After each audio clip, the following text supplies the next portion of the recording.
grandmaster raised 2 fingers up and continued. "First option," he said. "You become rich and powerful. 5 years. After 5 years, you die." Oconta swallowed hard. "Second option," the grandmaster continued. "You become rich for as long as you live, but your wealth will be tied to your 3 daughters." Oconta lifted his head slowly. "They will never marry," the grandmaster said calmly. "They will never know any man else. You will die." Oconta's chest tightened. Hey besties! Welcome to another night with African Tales by Chingwa. Tonight's story will shock you definitely. It's a story about greed, secrets, and choices that refuse to stay buried.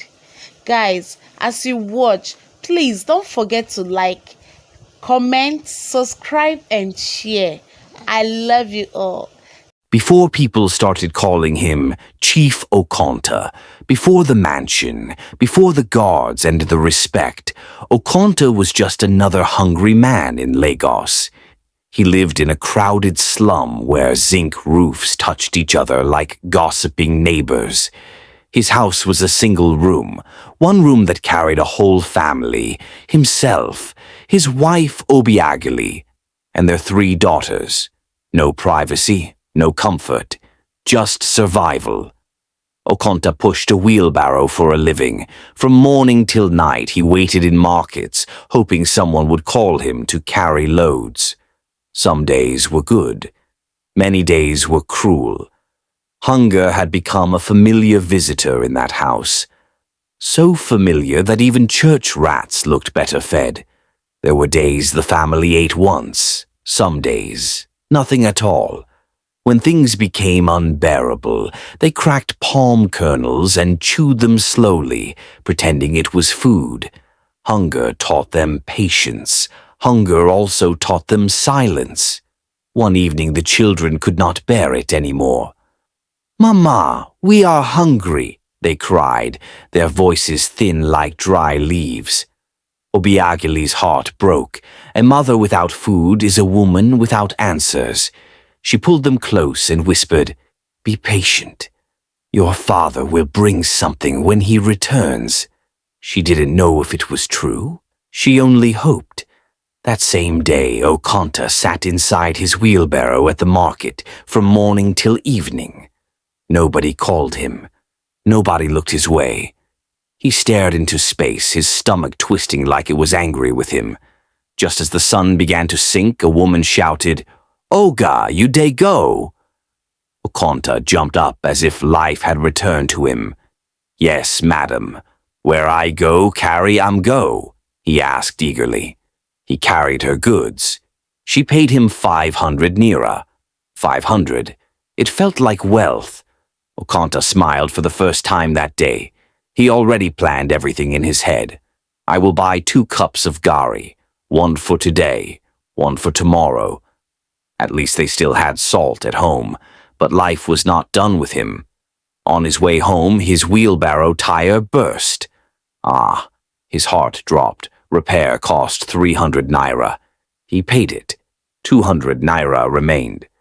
Oconta sat down and cried like a child. When he got home empty-handed, Obiageli knew before he spoke. When he explained, she wept quietly. No shouting, no blame. Hunger had already defeated them. That night, they slept on empty stomachs. Oconta could not sleep. The next morning he returned to the market early. Same sun, same hunger, same silence. As he sat weak and dizzy inside his wheelbarrow, a man walked up to him, well-dressed, calm, different. "You can work?" the man asked. Oconta nodded. As he carried the load, hunger finally won. He fell down and fainted. When he woke up, water was being poured on him. Some fanned him. His lips trembled. "I need food," he whispered. The stranger bought food for him and watched him eat like a man meeting food for the first time in his life. The man felt pity for him and asked him his story. Then the stranger listened. Oconta told him everything. At the end, the stranger brought out 20,000 naira and placed it in his hand. Okonta shook with gratitude. Before the man drove off, he said quietly, "If you are ready to change your life, meet me here tomorrow by 8 p.m. Then he drove away. Okonta stared into the night. For the first time, hope knocked. He bought foodstuffs, and that night in a long while the family ate a proper meal. Okonta did not sleep that night. He waited eagerly for the next day. The next evening he wore his cleanest shirt. It was faded, but it was all he had. By 7:30 p.m. he was already at the junction. His heart beat like a drum. At exactly 8 p.m., a black car pulled up. The same man. "Enter," he said. They drove for a long time. Too long. Streets changed. Buildings disappeared. The air felt different. Okonta wanted to ask questions, but fear glued his mouth shut. They finally arrived at a quiet compound surrounded by tall walls. Inside was silence. Heavy silence. The man led Okonta into a large hall, lit with dim red lights. Men sat calmly, their faces unreadable. At the center sat an elderly man with cold eyes. "This is the grandmaster," the stranger said. Okonta knelt without being told. The grandmaster studied him like meat in a market. "You are tired of poverty," the grandmaster said. "Yes," Okonta replied quickly. "Very tired." "You are ready to do anything for money?" Okonta hesitated. His children's faces flashed in his mind. Hunger, crying, empty pots. "Yes," he said. The grandmaster nodded. "Then listen carefully." He raised 2 fingers. "First option," he said. "You become rich and powerful. 5 years. After 5 years, you die." Okonta swallowed hard. "Second option," the grandmaster continued. "You become rich for as long as you live. But your wealth will be tied to your daughters." Okonta lifted his head slowly. "They will never marry," the grandmaster said calmly. "They will never know any man." Okonta's chest tightened. "Every second day of every month," the grandmaster added. "You will personally hand them their sanitary pads before their menstrual circle. That ritual binds the covenant." Okonta shook his head in confusion. "But why?" The grandmaster smiled faintly. "Blood binds agreements stronger than ink." Okonta's mouth went dry. "If any of your daughters disvirgins," the grandmaster said, leaning forward, "or marries, or breaks this rule, you will drop dead instantly." Silence filled the room. Okonta's ears rang. "Think well," the grandmaster said. "Choose wisely." Okonta's mind raced. He thought of his daughters crying from hunger. He thought of himself dying in 5 years and leaving them poor again. He thought of how many marriages failed anyway, how many women suffered in marriages. "They will still survive with or without a husband," he whispered to himself. "At least they will not suffer in the hands of any man." The grandmaster waited. Finally, Okonta nodded. "I agree," he said. The ritual began immediately. Candles, chants, blood. When it ended, Okonta felt weak but alive. "Go," the grandmaster said. "Your life will change." And it did. Within weeks, doors opened, money came, connections appeared. But deep inside Okonta, something else was buried. The same man people ignored at the market now had people calling him day and night. Jobs appeared without asking. Contracts fell into his hands. Money flowed so fast that Okonta stopped counting in hundreds. He counted in millions. They moved out of the slum. Hunger never entered that home again. Cars arrived. Drivers bowed. Security men stood at the gate like statues. Within a year, Okonta bought land in places he had never heard of before. People who once refused to greet him now greeted him with both hands. Soon, a chieftaincy title followed. Chief Oconta. The name stuck like glue. At public gatherings, people praised him. A self-made man. A good father. A man God has blessed. Oconta always nodded calmly, only he knew the price. As the girls grew, Oconta changed. His love became sharp, controlled, measured. No boy talks to you, he warned them. No boy touches you. Your body is your pride. He spoke often about purity. A woman's value is in her discipline, he said. Virginity is honor. The girls listened. They obeyed. They had no reason not to. They never attended mixed schools. Tutors came home. Church was monitored. Soon the girls grew into beautiful women, still untouched, still inside the walls, still guarded.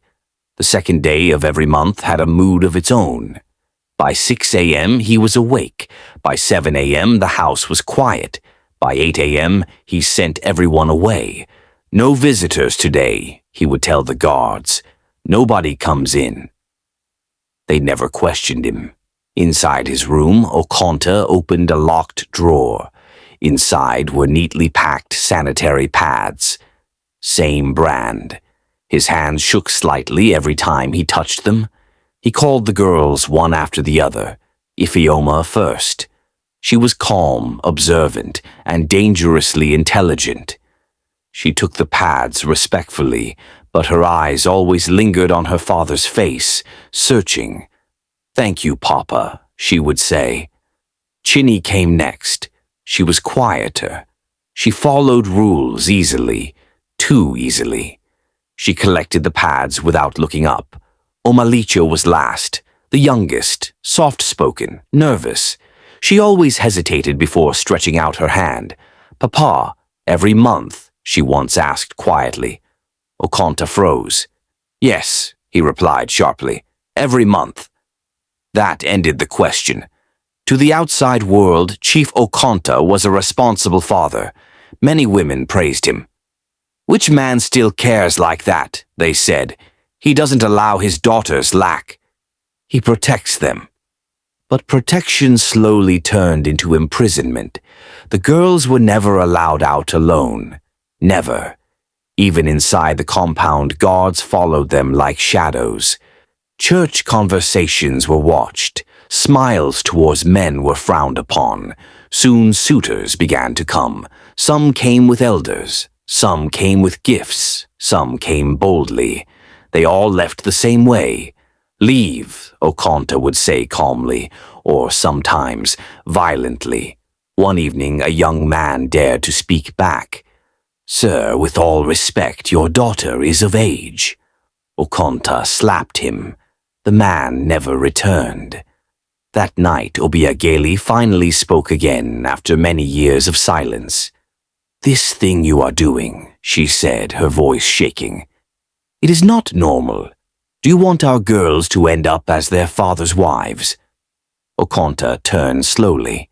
His eyes were cold. "Do you want to return to hunger?" he asked. Obiageli went quiet. But the girls were no longer quiet inside. But the girls soon began to notice patterns. They wondered why their father was overprotective. One afternoon, Iphioma stood at the window and whispered, "Why do I feel like our lives were decided before we were old enough to choose?" No one answered her. Years passed. The house stayed big. Their father stayed powerful. But time did what money could not stop. The daughters became women. Iphioma turned 32. Calm, intelligent, respectful. Chinny followed, 28, gentle and quiet. Omalicha, the last, turned 25 with fire in her eyes. Suitors still came.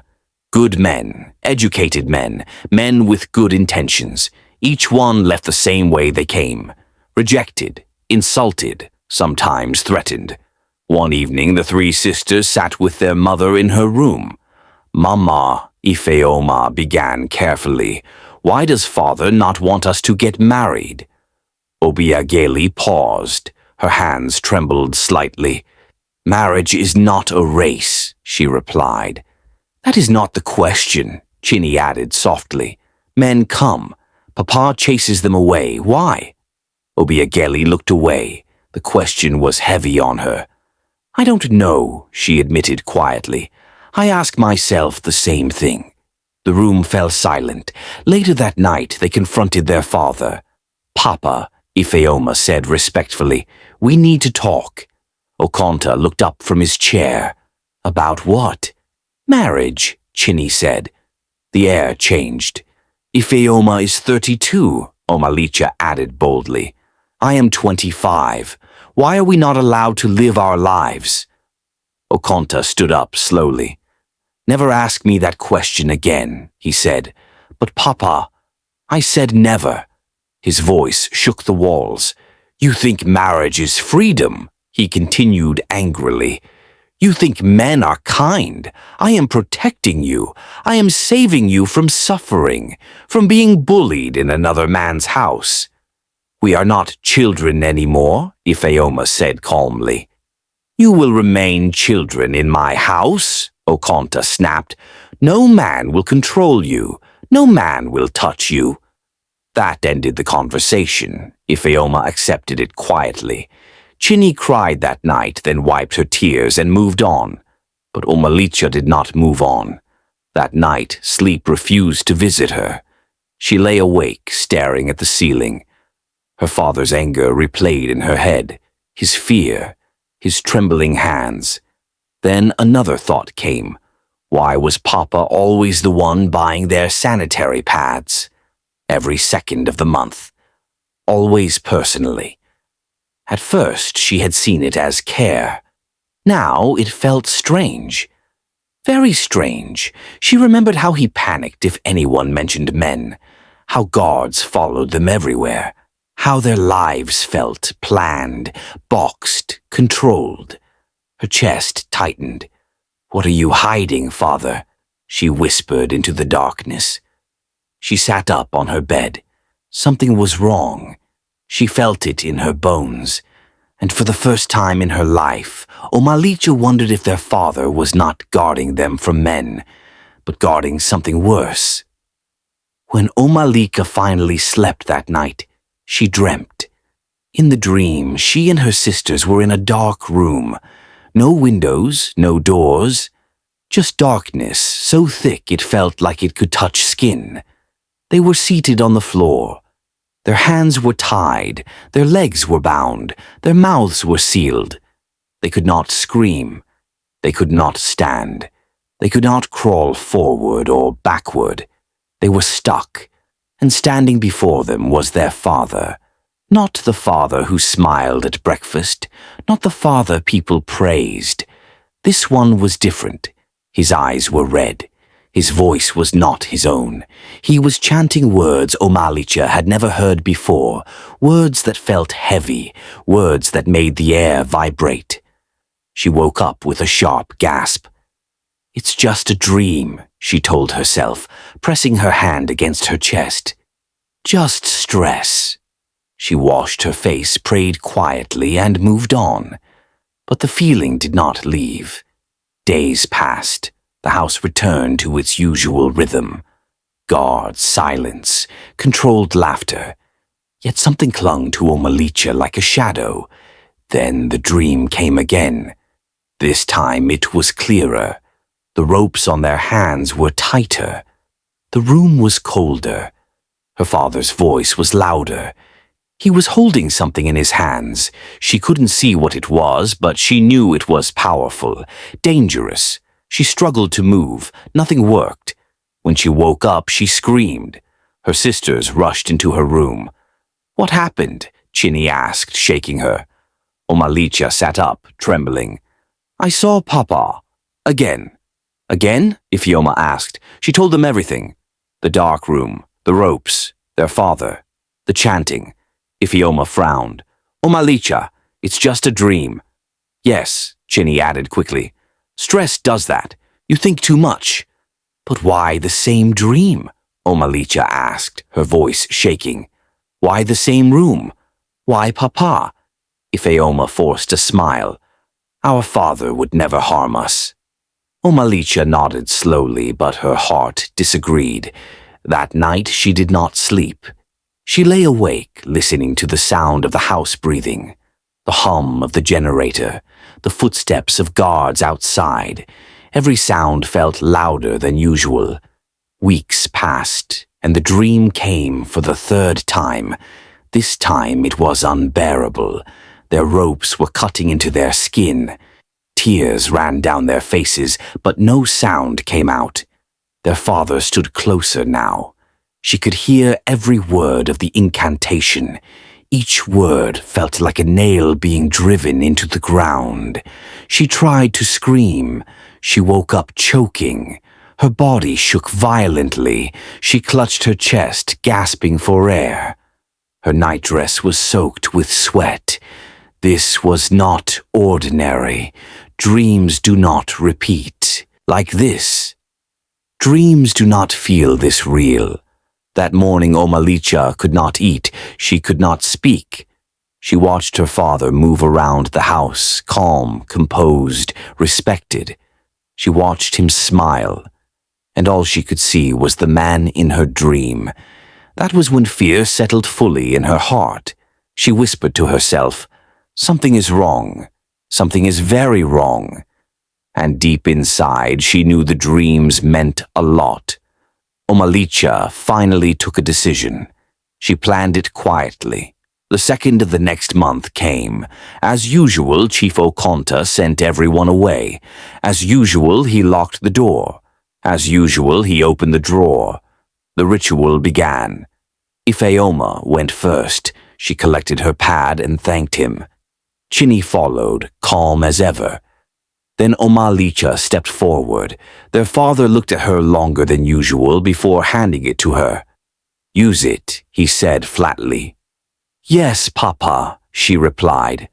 But this time Omalicha already had her own plan. 2 days earlier, at church, she had slipped some money into a friend's palm. "Please," she whispered, "buy pads for me. Don't tell anyone." She hid them deep inside her bag. When her flow came, she did not touch the pad her father gave her. She used the one her friend bought. And nothing happened. At least, not immediately. 3 days later, their father returned from the grandmaster's place, who revealed that one of the girls didn't make use of the pads and had warned Okonta to be careful because everything has consequences. The house exploded. A loud scream tore through the walls. Who didn't use it? The guards froze. The girls ran into the sitting room. Chief Okonta stood there, sweating, his eyes wild. "Which one of you didn't use the pad I gave you?" he shouted. "Speak!" Ifeoma's heart raced. Chini shook her head slowly. "We all used it, Papa," Chini said truthfully. Ifeoma nodded. "Yes, Papa." Omalicha swallowed hard. "Yes, Papa," she said. The lie tasted bitter in her mouth. Okonta stared at them one by one. His breathing was heavy. His hands trembled. "This is not a joke," he yelled. "This is not something you play with." No one spoke. Finally, he turned away in frustration and stormed out of the house. Later that day, Chief Plan called his daughters together. His voice was controlled, but something dark sat beneath it. "From today," he said slowly, "you must never use any sanitary pad from anywhere else. You must use only the one I give you. Do you understand?" "Yes, Papa," they replied in unison, like children still in primary school. They left the room, but Omalicha did not leave the moment behind. Those words stayed with her, followed her, pressed against her chest. That was the moment certainty settled fully in her heart. And now she knew for sure. Something was truly happening in that house. And still, she wondered why no one else could see it too. After so much thought, the decide to call her boyfriend, whom she had never visited, the same man that has come for her hand in marriage several times, and her father will reject him. They were on a late-night call. her voice low, careful not to wake the house. The guard's footsteps echoed outside like a reminder of the cage she lived in. "My father will never bless us," she said. "Not like this." There was silence on the line. Then she continued, steady now. "If I'm pregnant, he will have no choice. No African father wants his daughter to give birth in his house. He will consent." Her boyfriend breathed out slowly. "Are you sure?"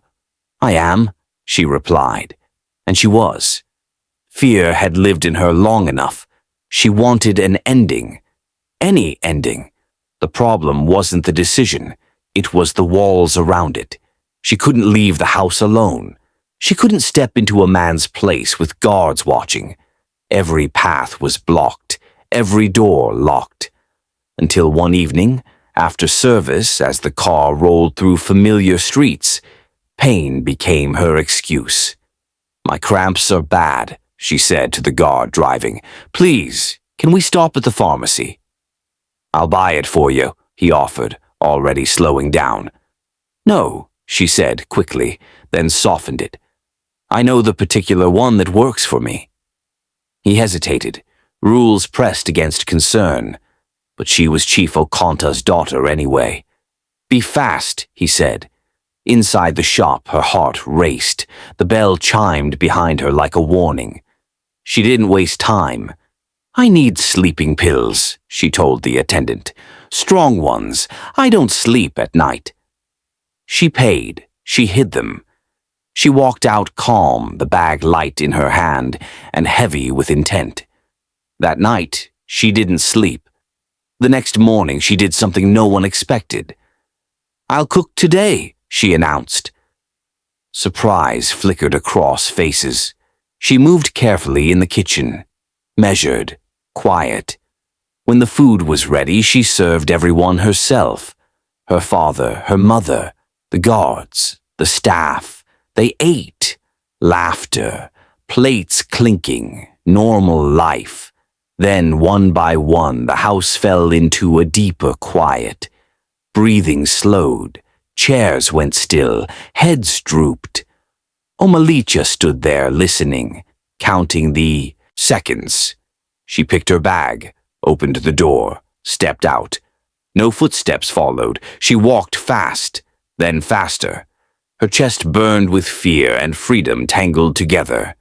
When she reached Demien's place, he opened the door and froze. "You came," he said. "Yes," she replied. He pulled her into a tight, warm hug. They didn't talk much after that. Words were too slow for the moment they were in. Time felt thin, dangerous. Finally, a line was crossed. Before dusk, she left. Omalicha had barely stepped into the compound when she felt it. The house was awake, lights were on, doors were open. Guards stood alert, whispering among themselves. The silence she expected was gone, replaced by tension so thick it pressed against her chest. Then she saw her father. Chief Okonta was pacing the sitting room like a trapped animal, back and forth, back and forth. His face was red with rage, his fists clenched. Everyone else stood at a distance. No one spoke. He was waiting for her. The moment she stepped inside, their eyes met. Time froze. This was the moment she expected shouting, slaps, questions, punishment. But none of that came. Instead, Chief Okonta staggered back, as if something unseen had struck him hard in the chest. "Ah!" he screamed, not in anger, in pain. He clutched his body, twisting, shaking, crying out as though invisible hands were whipping him from every direction. "Omalicha!" he screamed. "What have you done?" Everyone froze.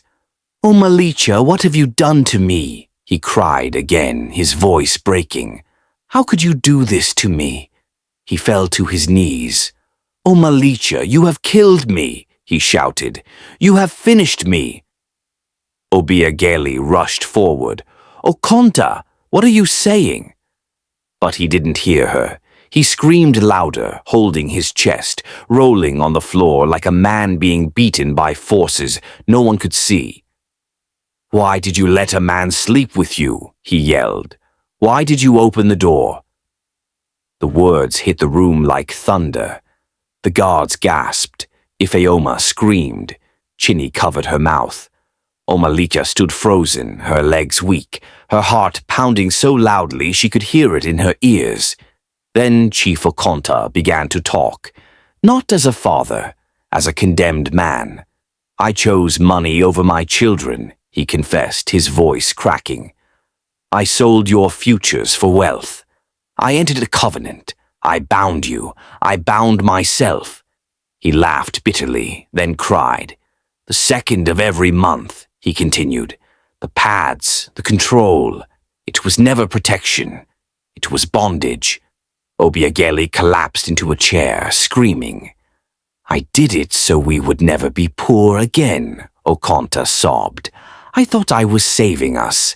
I was destroying us." He looked at Omalicha with eyes full of fear. "When you broke the rule," he whispered, "the covenant woke up." He took a deep breath, then his body stiffened. He gasped once, twice, and then he fell. Silence crashed into the room. No movement, no breath. Chief Okonta was gone. Obiageli screamed his name. The daughters cried. The guards stood frozen, shaken. And Omalika understood everything in that moment. The dreams, the ropes, the dark room, the chanting. They were not dreams, they were warnings. They were truth. All along they had been prisoners. And the cage had finally broken. After Chief Okonta's death, the house lost its heaviness. It was as if a thick cloud that had sat over their lives for years finally lifted. The guards left. The fear disappeared. The second of every month became just another day on the calendar. Life returned to normal. Suitors came again. This time, no one chased them away. No shouting, no threats, only conversations and laughter. Ifeoma married a kind, patient man who respected her strength. Chinny followed not long after, finding love that felt gentle and safe. And Omalicha. Weeks later, she discovered she was pregnant. Her hands shook as she held the result, but her heart was calm. When she told her boyfriend, his face broke into a wide smile. He did not hesitate. He came forward, spoke to her family, and did the right thing. They married simply, beautifully. Obiageli watched her daughters leave the house one by one, not in fear, but in love. She finally slept in peace. The mansion no longer felt like a cage. It became a home again.